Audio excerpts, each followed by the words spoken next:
இவர் உக்காந்துக்குவாராம், இவர் வீட்டுக்கு வரணுமா. அது கேட்டால் ஏய் தற்குறி, அவர் வந்து தான் அறிக்கை விட்டுருக்காரு, அவர் வந்தால் சென்னை இதாகிடும்ல.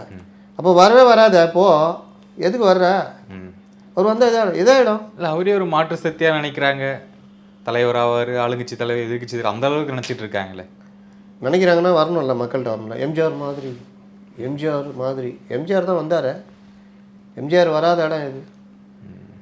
கட்சி ஆரம்பித்தோன்னா மதுரையிலேருந்து திண்டுக்கல் போகிறாரு, 1 ஹவர் ட்ரெயின் பயணம், 12 மணி நேரமாக போய் சேர்ந்துருக்காரு. அவ்வளோ ஜனம். அங்கங்கே ரயிலை மறித்து ரயிலே போக முடியல, 1 மணி நேரத்தில் போகிறத 12 மணி நேரமாக போய்க்கிறாரு. அப்போ அவர் சொல்லியிருக்காரு, இல்லை பிரயாணிகளுக்கெல்லாம் தொல்லை, நான் காரில் போயிடுறேன். அதிகாரிகள் வந்து ரயில்வே அதிகாரிகள்லாம் இல்லைங்க, தண்டவாளத்தை பேர்த்து எடுத்துருவோம், நீங்கள் வந்தாலும் அது லேட்டாவது போய் சேரும், அப்புறமா போகவே முடியாமல் போய்டும், நீங்கள் தயவுசெய்து நீங்கள் ட்ரெயின்லேயே வாங்கன்னு சொல்லி வழி நடுக வரவேற்பு இது.